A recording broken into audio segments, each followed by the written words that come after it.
Depreciation and other rebates. अब सुनना ध्यान से।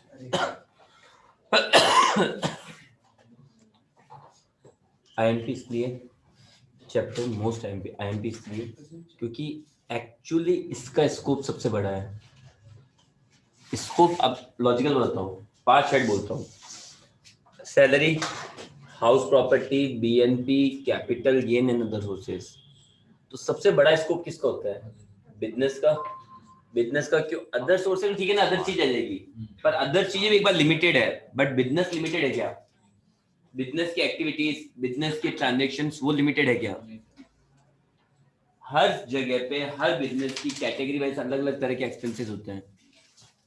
आप अलग करते हो, एक भगवती वाला उस अलग एक्सपेंसेस करता है और शीर सीमेंट तो अलग एक्सपेंसेस करती है।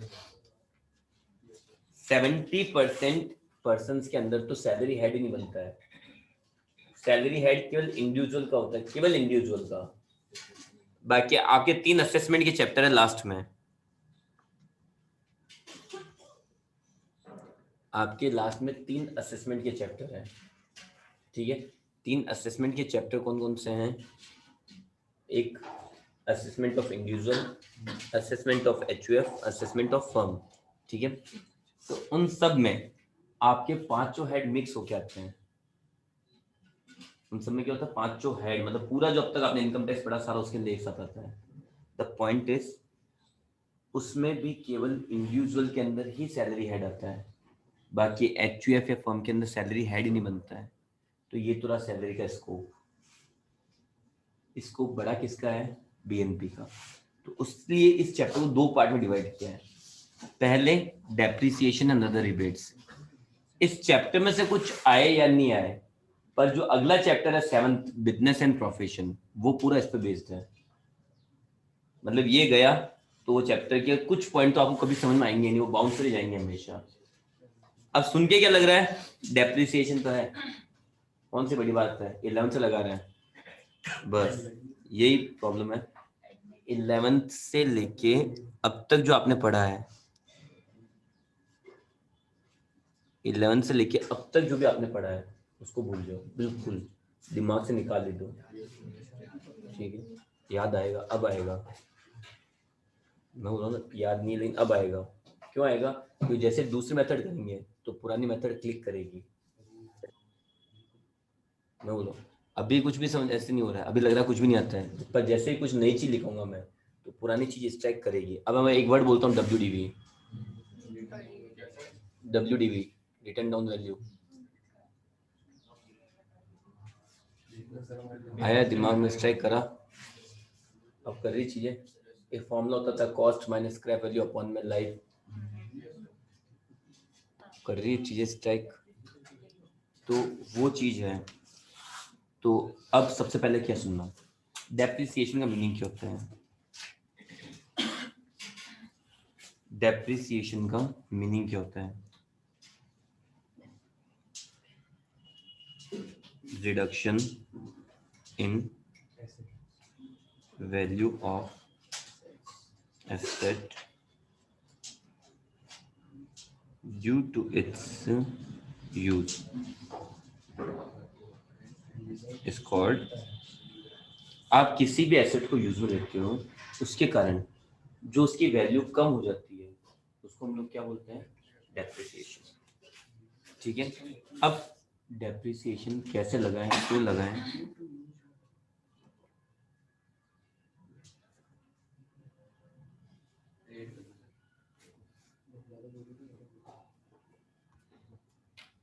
रूल्स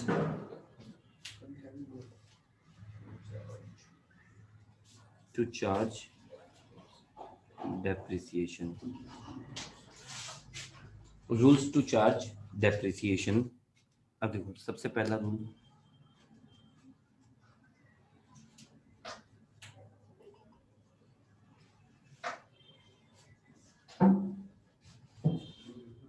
एसएससी मस्ट बी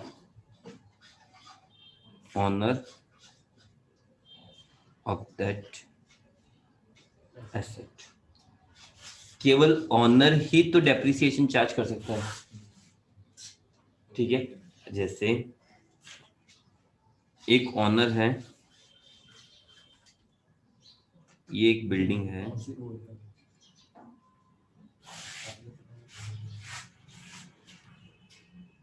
ये एक बिल्डिंग है, ठीक है। मिस्टर ए इसके ऑनर हैं और मिस्टर बी इसके अंदर टेनेंट है। मतलब मिस्टर ए ने मिस्टर बी को किराए पे दे रखी है। तो the actual point is mister A जो ऑनर है कैन चार्ज डेप्रिसिएशन, जो टेनेंट है वो क्या पे करेगा, रेंट, ठीक है। जो ऑनर है कि वो डेप्रिसिएशन चार्ज, टेनेंट चार्ज को किसी भी यूज में ले रहा है, किसी भी यूज में, चाहे रहने के, बिजनेस के, कॉमर्शियल या पर्सनल, कोई भी पर्पस हो, वो क्यों रेंट पे करेगा, ठीक है। तो डेप्रिसिएशन का एक मीनिंग ये भी होता है कि किसी भी एसेट को यूज करने के बदले में जो आप कंसीडरेशन पे कर रहे हो, हर चीज को, अगर आप कोई भी नेचुरल रिसोर्सेज भी हैं, कोई भी चीज है, अगर आप उसको यूज कर रहे हो तो उसके बदले में कुछ ना कुछ कीमत चुकानी पड़ती है। तो अब जो टेनेंट है वो उसके बदले में रेंट पे कर रहा है और जो ऑनर है वो डेप्रिसिएशन बियर कर रहा है। डेप्रिसिएशन बियर कर रहा है कैसे? आप लोगों ने एक मोबाइल खरीदा 20,000 का, उसको क्या एक साल बाद में आप 20,000 प्लस में बेच सकते हो क्या? एक साल छोड़ 6 महीने बाद में भी कम में बिकेगा। तो वो जो आपने खर्चा बियर करा है वो आपके लिए क्या हुई? उसकी डेप्रिसिएशन। किसी भी एसेट को यूज करने के बदले में आपको उसके लिए कुछ ना कुछ तो पे करना ही पड़ेगा, कुछ भी हो गया। तो जो आप पे कर रहे हो, जो आप चुका रहे हो, वही आपके लिए क्या है? डेप्रिसिएशन। तो एक बात तो ये हुई कि एसेट क्या, सॉरी, एसएससी क्या होना चाहिए? ऑनर होना चाहिए। सेकंड बात ये आती है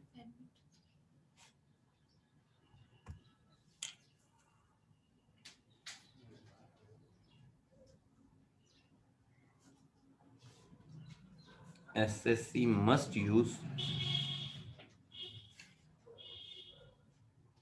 such asset for business। जो एसएससी है वो उन एसेट्स को बिजनेस के लिए ही काम में ले सकता है। मतलब पर्सनल यूज वाले पे कभी डेप्रिसिएशन नहीं लगता है, ठीक है। अब सीन ये होता है, कुछ एसेट्स ऐसी होती है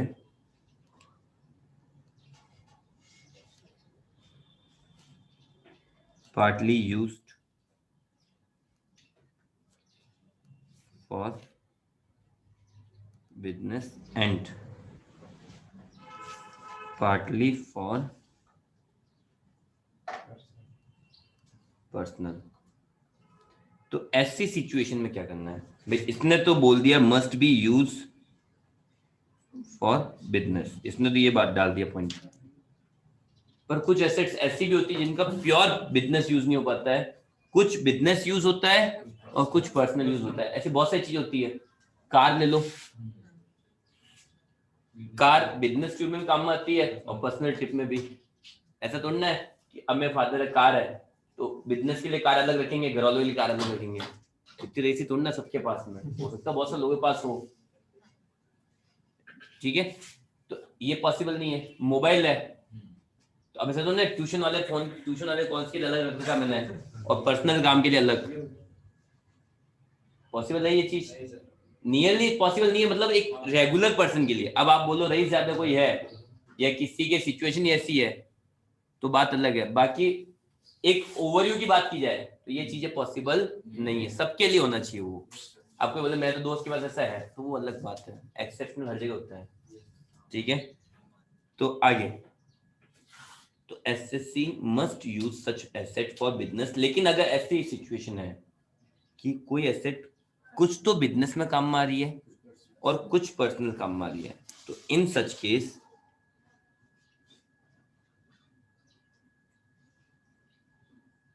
depreciation will be charged on business use portion. Depreciation किस पे लगेगी? Business use portion. लेकिन ये लाइन बहुत मैटर करती है, समझना इस बात को।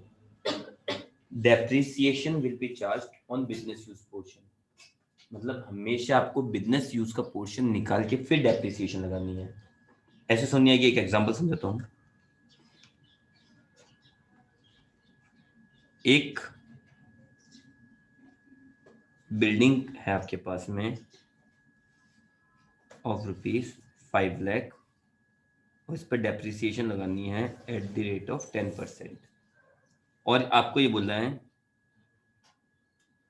Use 60% business and 40% personal.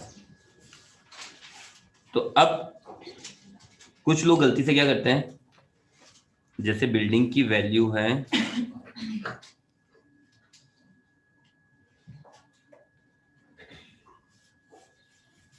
गलत ऑप्शन क्या सेलेक्ट करते हैं सब जने।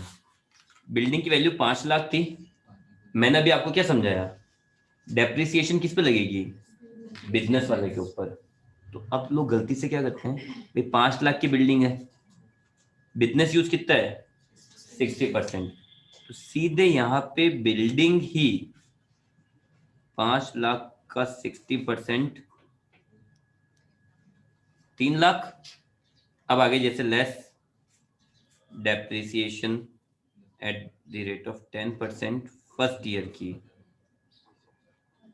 30,000 बचे 270, फिर वापस से depreciation at the rate of 10% second year की 27,000 बचे 243। इस तरह आगे सारे चलते जाएंगे, पर ये हमेशा गलत ऑप्शन है। गलत ऑप्शन कैसे? वर्ड क्या लिखा हुआ है, ये क्या लिखा हुआ है, depreciation will be charge on business, मतलब आपको एसेट को कन्वर्ट नहीं करना है, केवल डेप्रिसिएशन को कन्वर्ट करना है। अगर आप गलती से एसेट को कन्वर्ट कर रहे हो तो आपके सारे आंसर गलत हो जाएंगे। कैसे, वो समझना आप।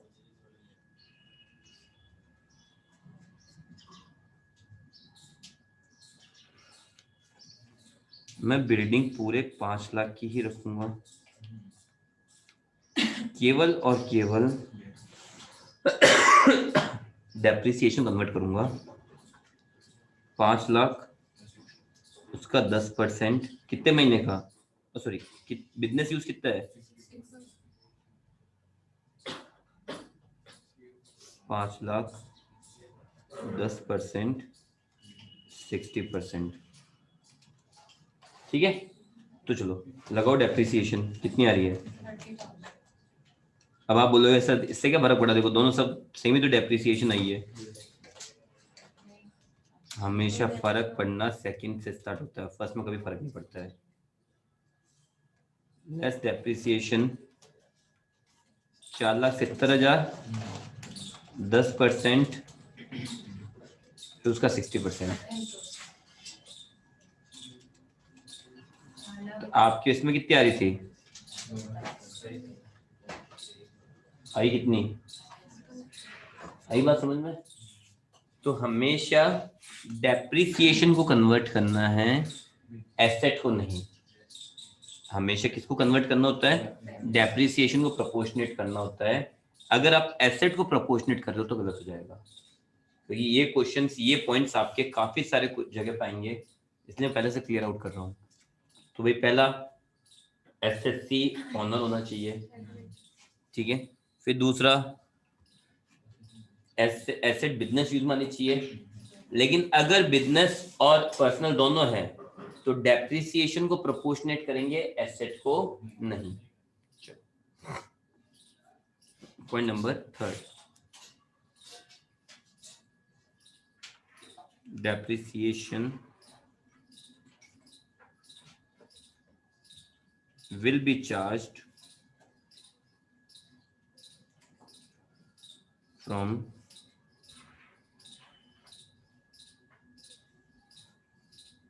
date of purchase, date of use।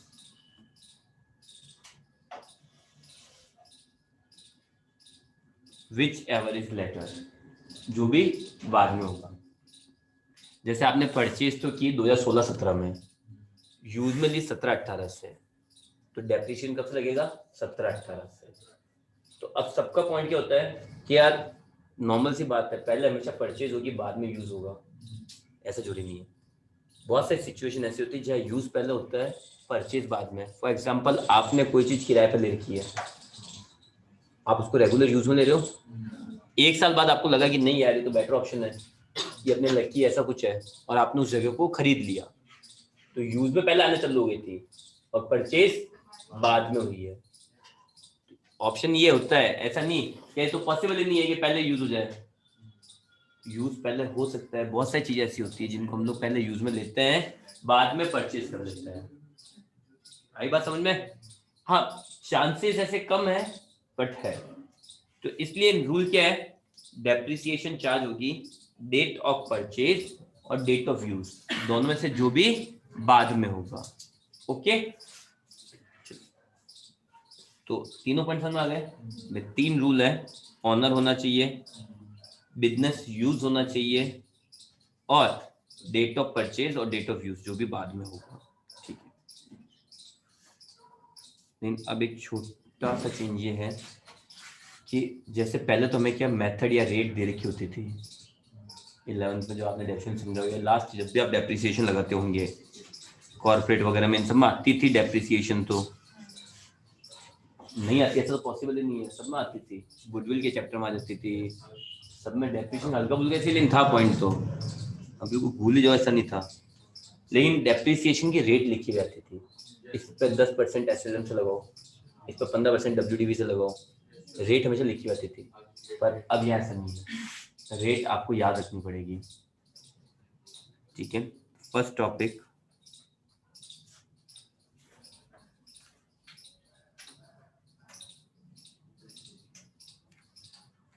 Rates of depreciation. तो अलग अलग रेट क्या रहेगी आपके एसेट वाइज, वो देखना।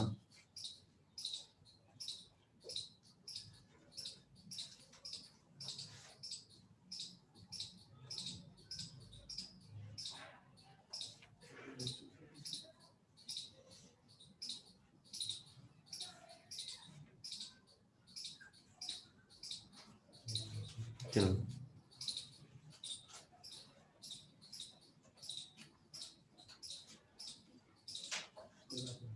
Name of asset and depreciation rates, आइए दो बात समझो। तो अब एसेट क्या क्या है, उन पर क्या क्या डेप्रिसिएशन लगेगी। सबसे पहले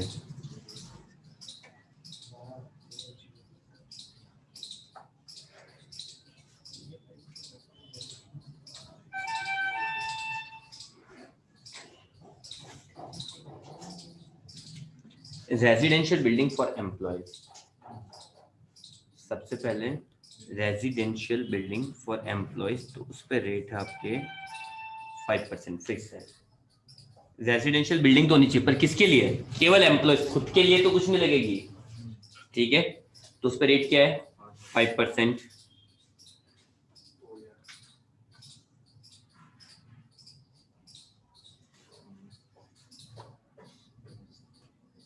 commercial building like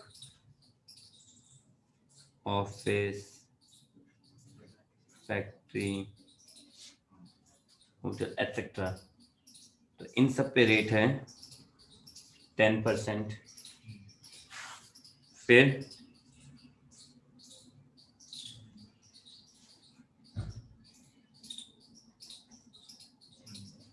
furniture and fixture 10%। फिर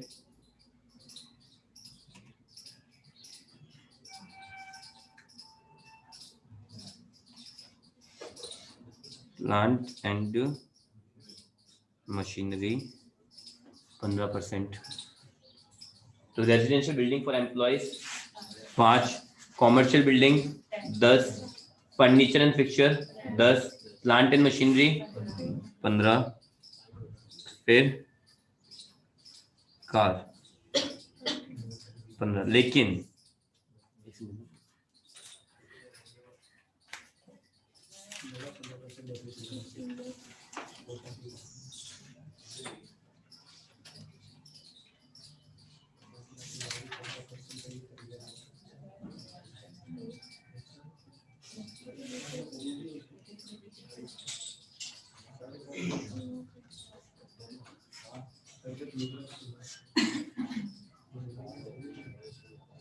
पहले आप लोग कंप्लीट करिए। तो देखो कार के अंदर ये नया अमेंडमेंट है इस साल से, पहले नहीं था। कार पे पहले फिक्स 15% डेप्रिसिएशन लगती थी, इस साल से एक छोटा सा चेंज है। अब ये चेंज कितना यूज में आता है वो देखते हैं। परचेस्ड और यूज्ड बिटवीन 23 अगस्त 2019 to 31 मार्च 2020। कब से? 23 मार्च 2019 से 31 मार्च 2020 के बीच में। तो रेट कितनी है? मतलब कार पे वैसे नॉर्मल रेट तो कितनी है? 15। कार पे नॉर्मल रेट कितनी है? बट अगर आपने परचेज और यूज किए 23 अगस्त 2019 से 31 मार्च 2020 के बीच में, तो रेट कितनी हो जाएगी? 30%। और इसमें एक नोट रहेगा जो लास्ट में लिखा रहा हूं मैं। आई बात समझ में? तो स्टार्टिंग देखें।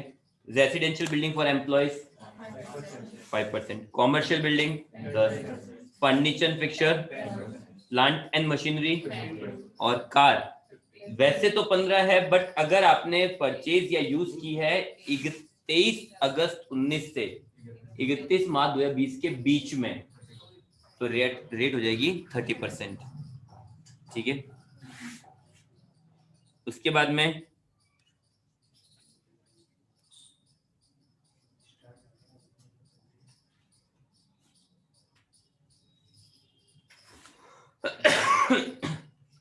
intangible assets like patent, copyright, एक नई एसेट आएगी आपकी इसमें know how. Know how means कोई टेक्नोलॉजी कैसे यूज में लेनी है उसकी इंफॉर्मेशन। कोई भी कोई टेक्नोलॉजी है तो उसको यूज में कैसे लेनी है, ठीक है, उसके लिए अपडेट रहना पड़ता है। फॉर एग्जाम्पल स्नैपड्रैगन अपने मोबाइल में लगता है, उसका वर्जन बढ़ता जाता है। तो कौन सा स्नैपड्रैगन किस फोन के लिए कहाँ पे अच्छा रहेगा? किसी में 730 का आता है, किसी में 865, 855, इस तरह से चलते जा रहे हैं। तो कौन सा स्नैपड्रैगन कहाँ पे बैठ रहेगा, तो उसके लिए जो जानकारी चाहिए उसको बोलते हैं हम लोग नो हाउ। उसको यूज में कैसे लेना है, तो वो क्या होता है? Know how. तो इन सब पे लगती है रेट है 25%। फिर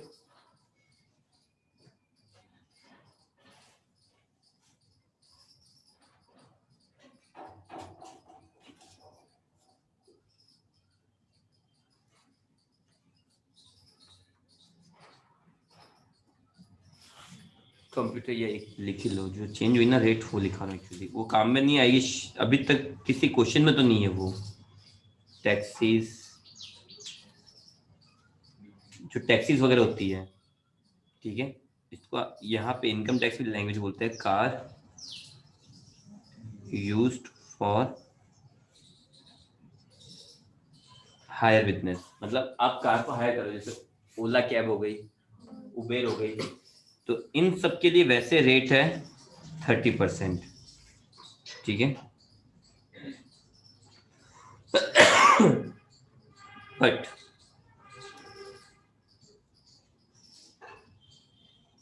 used between 23 अगस्त 2019 31 मार्च 2020, तो रेट हो जाएगी 45%। ठीक है। तो ये अमेंडमेंट है एक्चुअली। तो अब पंगा यही है कि ये आपको याद रहना कंपलसरी है। अब टैक्सी का क्वेश्चन मैंने तो कहीं देखा नहीं, मतलब बुक में कहीं पे भी एग्जांपल क्वेश्चन कहीं पे भी नहीं है। अब आपके क्वेश्चन डायरेक्ट दोनों में पूछ लेंगे भाई टैक्सी में रेट क्या होगी, अमेंडमेंट है तो बेसिकली 30% है, बट यूज ले रहे हो 23 अगस्त 19 से 31 मार्च 20 के बीच में, तो 45 है। ओके, फिर कंप्यूटर एंड कंप्यूटर सॉफ्टवेयर, तो वहां पे रेट है 40%।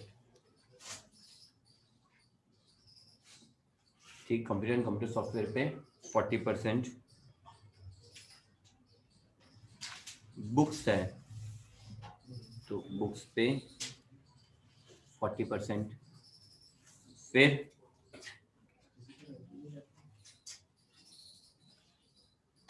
Machine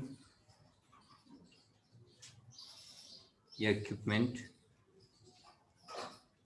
used for pollution control, तो इन पे भी रेट क्या है 40%।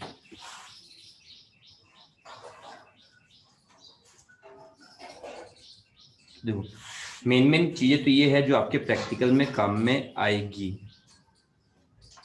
ठीक है, ये सब चीजें वो है जो आपके प्रैक्टिकल में काम आ जाती है। बाकी तो क्या रेट्स के लिए पूरी आपको बुक भर के दे रखी है, इसके अंदर अलग अलग जगह पे अलग अलग रेट है। एसेट इतनी थोड़ी ना होती है, एसेट तो बिजनेस का यूज डिफाइन करता है। अगर किसी के समझना ये प्रिंटिंग प्रेस है तो वहां पे प्रिंटर्स, प्रोजेक्ट, किसी के जैसे ये सिनेमा थिएटर्स होते हैं वहां पे प्रोजेक्टर्स होते हैं, ठीक है, सिनेमा हॉल वगैरह। एसेट तो काफी सारी अनलिमिटेड एसेट्स है, ठीक है, जिनको आप मेजर कैसे करोगे। अगर कोई वाइन मिल है तो उसने विंड मिल लगा रखी होगी। गैस रेगुलेटर्स, जो गैस सिलेंडर्स और गैस रेगुलेटर्स, इन तक पे डेप्रिसिएशन लगता है, उनको भी नहीं छोड़ा हुआ है, उनको भी 40% डेप्रिसिएशन है। गैस सिलेंडर जो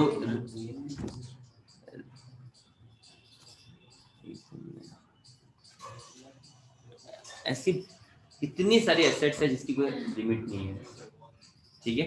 तो हमारे काम में प्रैक्टिकल के काम में क्या क्या आएगी वो नाम मैंने लिखा दिए, पर इसमें भी एक रूल है। अब डेप्री यहाँ रूल क्या है समझना इस बात को, आईएमपी रूल है। अब जैसे हम लोग अगर इसमें ऐसे बोलूं 31 मार्च को ईयर एंड होता है, 31 मार्च 2020 को, 1 नवंबर 2019 को कोई एसेट खरीदी 5 लाख की जिसपे रेट है 10%, तो जो बताना 19-20 में डेप्रिसिएशन कितना लगेगा। 31 मार्च 2020 को ईयर एंड हो जाएगा, तो आपके हिसाब से डेप्रिसिएशन कितना लगना चाहिए। रेट 12% लगता है कि आप इजी रखोगे इसको।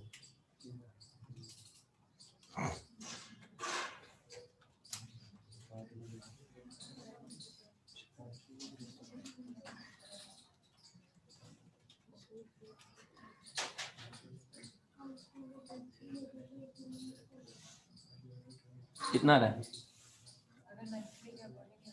मंथली का, मुझे क्या पता किसको, बेसिकली आप आपके साथ कितना आराम से बताओ एक बार। 25,000, ठीक है, 25,000 कैसे 5 महीने का। तो अगर मैं ये बोल दूं नहीं भाई ये एसेट 1 जनवरी 2020 को खरीदी तो कितने महीने लगाओगे, बस ये हमारा होता है नॉर्मल डेफिनेशन। लेकिन अब आराम ये है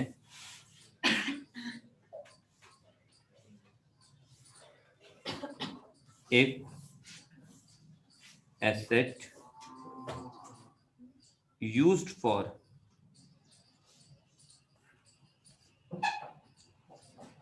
less than 182 days in a year, then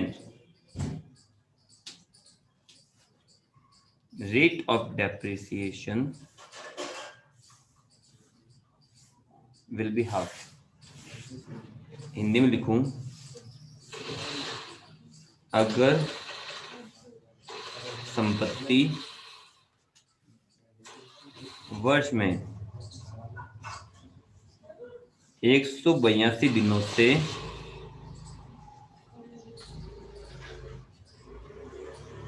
कम समय के लिए प्रयोग की है। तो डेप्रिसिएशन रेट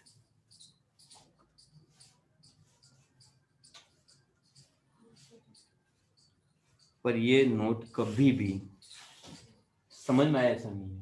तो इसको समझ में ऐसी लैंग्वेज में अगर एडजस्ट करें तो एक सिंपल सा रूल याद रखना, अगर एसेट 4 अक्टूबर से पहले, कब 4 अक्टूबर से पहले परचेज करें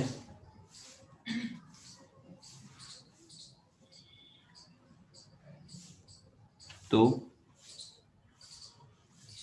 फुल डेप्रिसिएशन एंड